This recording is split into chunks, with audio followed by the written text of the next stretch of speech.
Welcome back to Rangers News YouTube channel. My name is James Black and I'm joined by Cameron Willis as we have a look back at last night's 2-2 Europa League draw with Benfica that saw Rangers just miss out in qualification for the last 32 with a couple of games to spare. The Rangers got off to a great start and fired themselves into a 2-0 lead through Scott Arfield's 7th minute goal before Kamal Roof made it 2-0 in the 69th minute. But 2 goals in 3 minutes. An own goal from James Tavernier and a strike from Pizzi drew it back, and a very, very strong feelings of deja vu for the first meeting between the two sides. The coupled with Standard Liège winning last night against Lech Poznan, Rangers could have booked their place in the last 32 with a win. So there's a wee bit of frustration here, probably, and a wee bit of disappointment, but I think it speaks volumes as to where we are now, that on the back of 2 draws with Benfica, that most Rangers fans this morning are sitting thinking, what could have been? Which, you look back 4 or 5 years, that's just madness.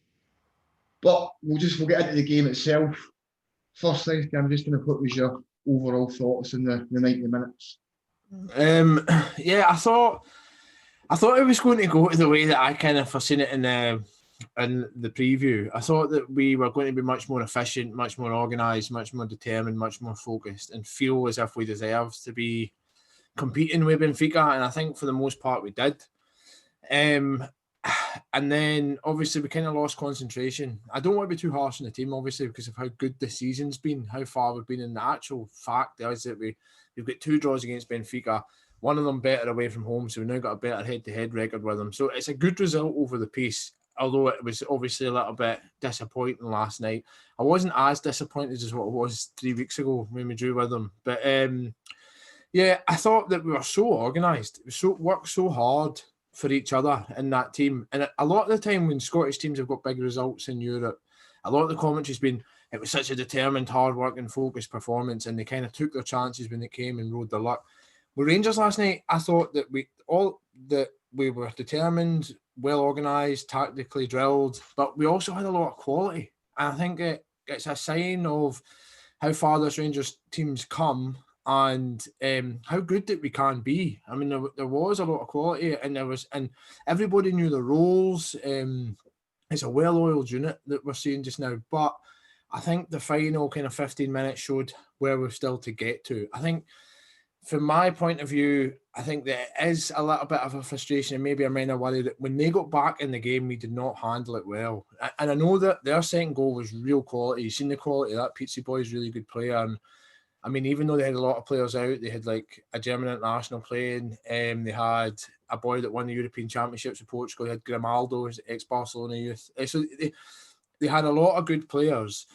But when we went behind, we didn't cope well with it. And that just, to me, says there might be just a little bit of a chink in Rangers that we need to kind of get out. I'm glad that happened against Benfica, but we played well, but we need to be able to cope with pressure.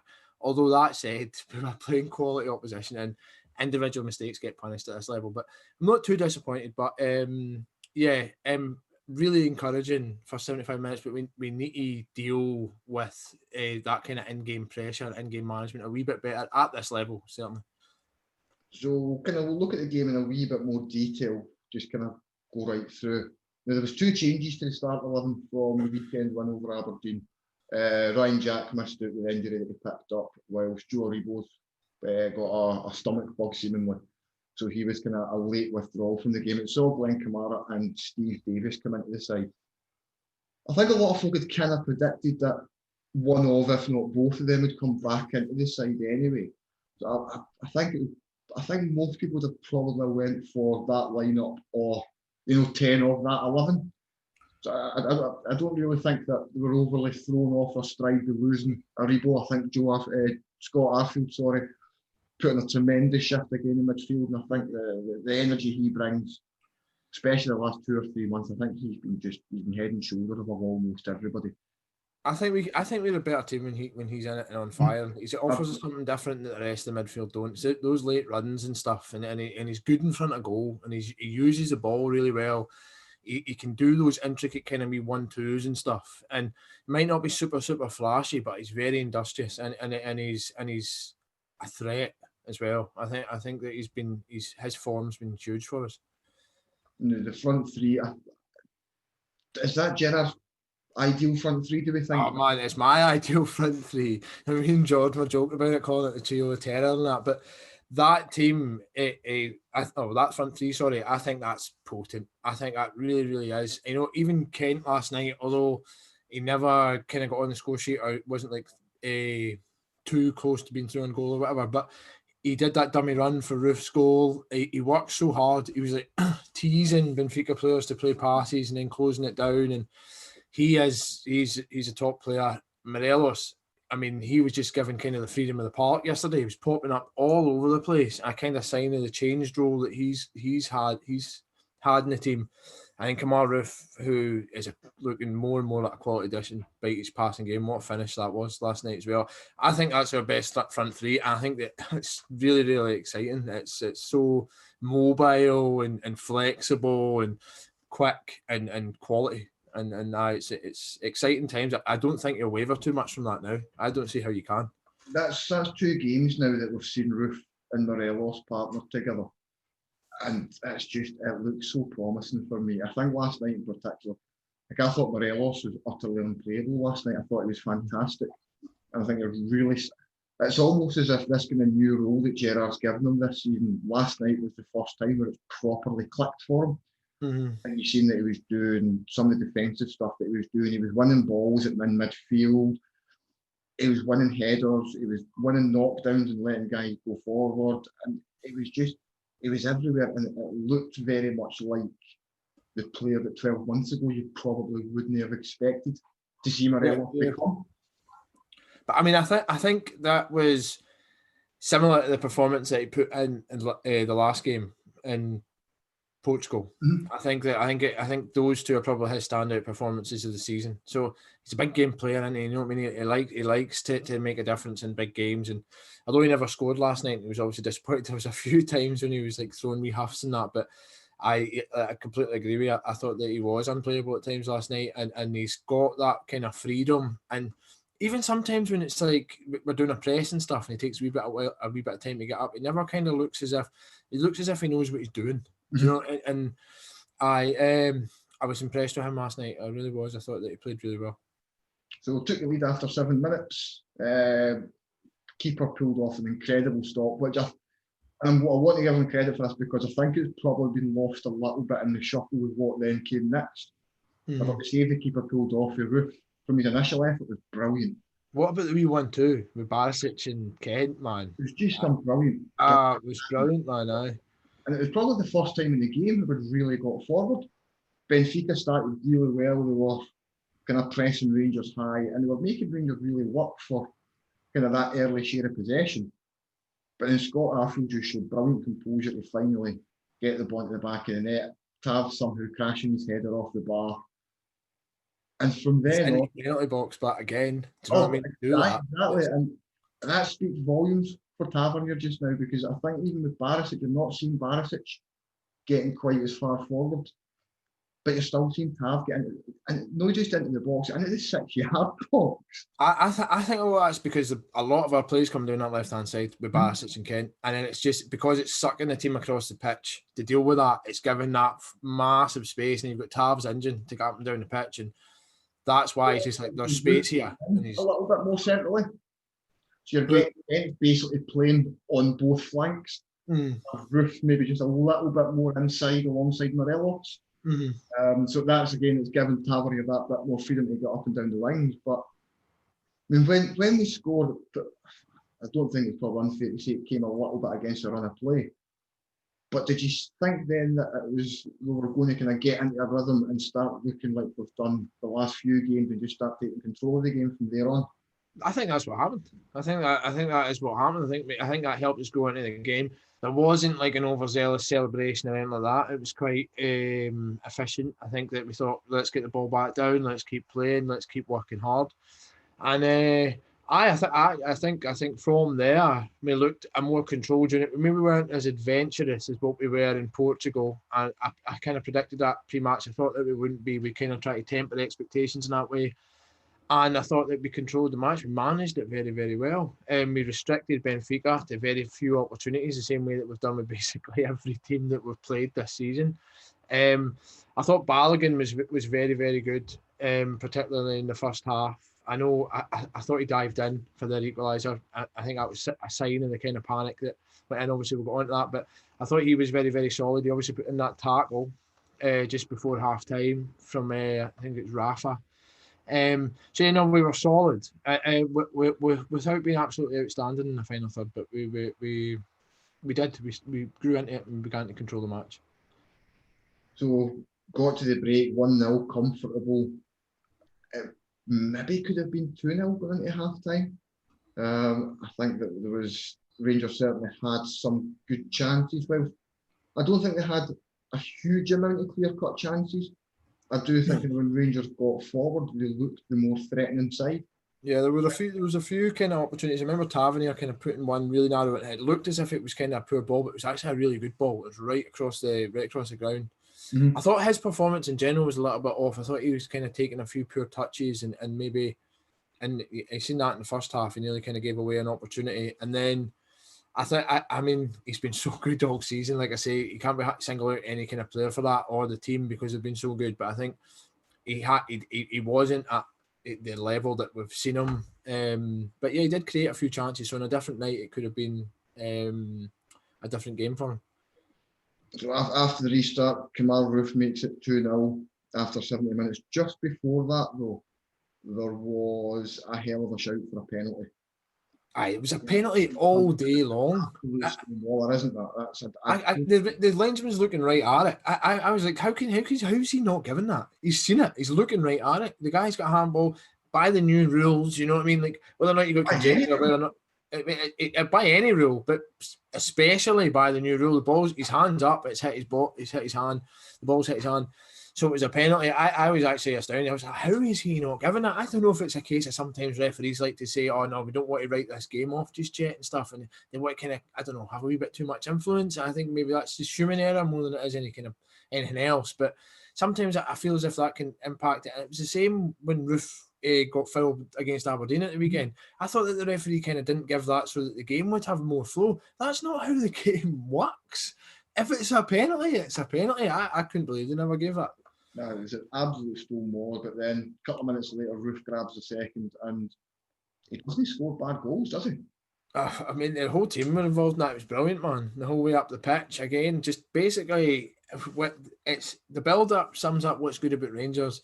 The finish sums up what's good about Roof and what he adds to the team. And I mean, Kent does a wee dart and run, takes the man away. It was a superb goal. You know what I mean? I love the guy. I think that he's becoming a real asset for us. And he, obviously in his career, he went to like Oxford and then Leeds and then Anderlecht. And obviously they loved him at Leeds, but he couldn't get 100% fit all the time, and it never happened for him in Anderlecht for whatever reason. But maybe we've got this guy just coming into the peak of his powers, and him being fit with like, there's a lot of good infrastructure medically at Rangers, and I think maybe we've just got this. I think that the money that we paid, I think it's been reported £3.5 million, might prove to be an absolute bargain. I mean, that's two fantastic goals scored on the European stage at the highest level that we're capable of playing at right now. You know what I mean? It might go into Champions League next season, but very, very impressive, man. So another big game player as well. Oh, absolutely. He seems to really come alive in the big games. And it's a weird one because I think as long as we just keep Roof fit, he's going to be one of the first names in the team sheet. And there's obviously the long-term calf problems and whatnot that he's had. But you can just see he's one of those players that when he came into Scottish football, you can just instantly tell that on a technical level, he's head and shoulders above virtually everybody in the country. You can see that. See as well, he's so smart, so intelligent. He's an intelligent player. And using that technical ability to take them nice wee kind of 1-2s, those lovely wee touches, those wee layoffs. His movement is spectacular. I mean, I hope the signs are very good that we've unearthed a bit of a gem there. And the thing is, we wanted this guy for 2 seasons. We wanted him last season as well. So it says something about how much he's rated by the backroom staff. Not just that, but how much they felt that this player would enhance and add to and perfectly slot into our system. And so far, it seems to have been a bit of a masterstroke. So 20 minutes to go, it's 2-0 Rangers, and then it kind of all started to go wrong a little bit. Tavernier's own goal came 78th minute. Pitts' second, well, his strike came 3 minutes after that to make it 2 each. So that last 15, 20 minutes in particular, just where did Rangers go wrong? Was it Gerrard's lack of substitutions? Was it players just being a bit tired? Was it individual mistakes? Was it all of the above? I think it's a bit of a catch-22 for Steven Gerrard, because obviously he doesn't have a Jack on a Rebo to come on to shore things up in midfield, which is where a lot of the energy was kind of, you seen it was kind of depleted, and he didn't want to change it to the point that he throws the game away either. So I think it was a tough call for him. I think in retrospect maybe he should have made a change in there to freshen it up, but I think Benfica started to push us. You know what I mean? Like I say, they might have had a few players out, a few quality players out, but they still put out a quality team. And their manager, for the second time in a row, played these substitutions very, very well. He obviously had a vision of the game and how it was going to go, and he knew when he was going to take them players on, similar to what he did last week. So I think you have to credit Jorge Jesus for that, because I think that he made the changes at the right time. I think both of them players caused us problems, Severovic and Pizzi. The first goal was just a case of them pushing and us just getting a little bit panicked, because their movement was starting to become a lot better. They were starting to move the ball better, do those wee kind of one-touch, one-twos, passing moves, and get weave in between us. And it just kind of got forced into the back of the net for the first one. But after that OG, right, it has to be, we have to react better. It stunned us a little bit. And at this level, when teams smell blood, they're going to keep on hounding you. And unfortunately, their goal was quality. It really was. It was just lovely one-touch passes. I thought Balogun jumped in. I thought that he could have, but I think that sums up the kind of wee bit of panic that we had in the back line after they got one to get back in the game. Looking at the actual match stats here on UEFA's website, it's actually quite surprising to see that. I think that there's a bit of a perception that Benfica, I don't want to say dominated, but Benfica certainly made a lot of the play last night. But I mean, looking at actually some of the stats, right, they had 60% possession of the ball, which fair enough, makes complete sense. They completed almost 230 passes more than Rangers did. But then when you start getting to some of the defensive stats, there's a 2 of a difference between ball recoveries. Benfica recovered the ball 35 times to Rangers 33. Benfica made more tackles than Rangers, 10 to 6. Blocks is almost identical. The only real difference is that Rangers made a lot more clearances. So, you know, it's kind of almost with hindsight here, but you look back at it a bit and it's clear that for all of Benfica's possession and pretty passing, they never really looked threatening. I think as well also they had, I think it's only 2 shots on target in the whole game. Like 2 shots on target in the whole game. Rangers had 6.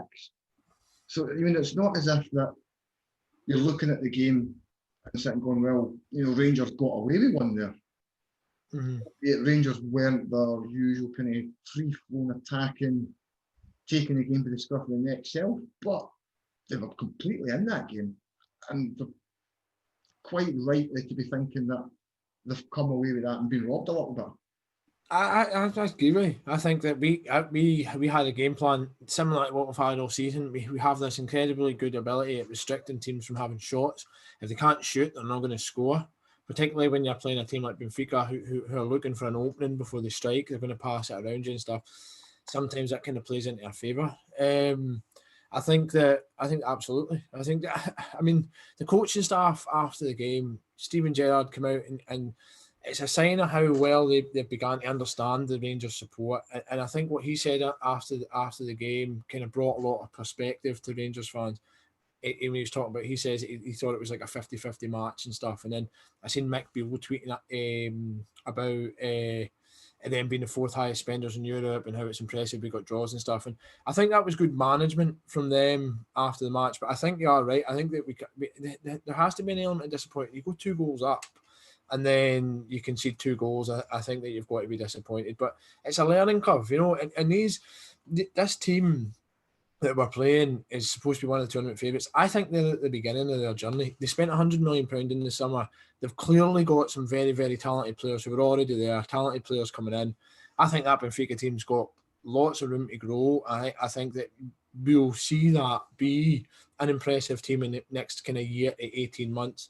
I think, though, that on their journey, the biggest respect that can be paid to Rangers is how much they'll value these contests that they've had with us, because we've probably been one of the most disciplined, one of the best teams that they've played at this level. We will be, because it's so early on in their kind of transformation. But I think you can be disappointed, but they're a good team, and maybe Rangers edged it. For me, I think that we did. There's been a lot of talk about being 50-50, like what you said, but I kind of tend to agree with you. I think maybe over the course of the 90 minutes, I think that we probably deserve to win, and we can maybe be a little bit disappointed that we didn't. But kudos to the management team for managing to manage that kind of fan reaction afterwards. So just looking to the group itself now, Rangers and Benfica both sit with 8 points, 2 wins and 2 draws. Benfica are actually ahead in goal difference with 2 goals. You've then got Poznan and Standard Liège 5 points back, both of them on 3. It's just a matter of getting it over the line now, isn't it? Surely it's Rangers are as good as through, or is there still a real danger that this could blow up in their faces? And well, we need a point, don't we? That's it. Well, I mean, we've got to match Benfica's results to go through, winners. I think there's like quite a decent financial difference in winning a group, and there's obviously the caveat that you're not going to get the third place Champions League teams, and you're going to be seeded better. So there is. I mean, we've seen last season. I think that what the draws were. I think we got the better draw coming out of our group, and we got Braga. I can't remember who Porto got, but I remember it being significantly harder.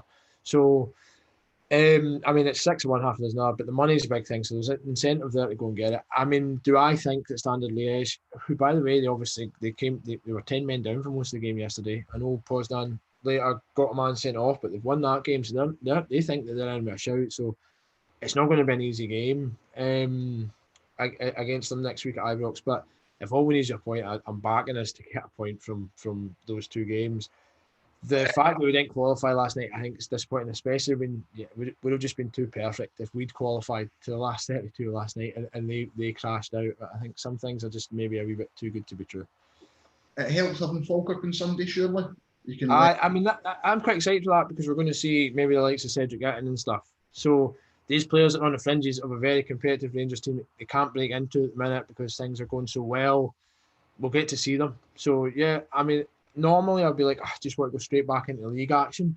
But I think having that Falkirk game is a good opportunity to see some of the more, well, you're calling them fringe players because not getting appearances, but players on the edges of the squad that are eager to impress. So I'm looking forward to that. I think it should also help for the likes of Ryan Kent, who probably fair to say was blown at his arse for the last 10-15 minutes last night. It should give him a chance to kind of properly recharge the batteries, because I think had we been going to Motherwell League this weekend or St Johnstone or whoever else, you would have seen a fairly similar starting 11. You can't drop Kent and the rest of them. I can't imagine that you'll see most of the players that played last night taking the pitch at the Falkirk Stadium. So I think it's a really good chance for a few of them just to recharge the batteries a little bit, kind of get a wee bit more in the tank, and then come out and hopefully blow Liège away. You think they'll put Barker in for Kent then? I expect there's going to be 8, 9, maybe even as many as 10 or 11 changes for Falkirk. It's going to be wholesale changes. And it makes sense, because a lot of the boys that you've seen last night, a lot of the guys, they ran themselves into the ground. The midfield 3 in particular, I thought, were just constant energy. They were every blade of grass covered. And with not having Ryan Jack or Aribo available, it took away that option to go, we'll give them 70 minutes and we'll take them in a little bit early and let them kind of recover. So, yeah, I'd expect you'll see huge changes this weekend. Very much with an eye on Liège on the Thursday. Actually, I'm quite excited for that. I mean, hopefully Big Itten starts. I can't see why I wouldn't. And I'm eager for that. I want to see what these guys can do.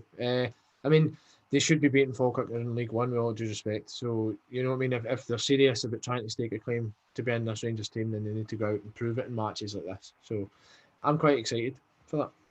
Magic. So we will be back later next week with a review of the Falkirk game. We'll be looking ahead to the Standard Liège game on Thursday night as well. We'll have a lot more content coming over the coming weeks. So remember to like and subscribe. Have a look back for our previous videos, and thanks for watching.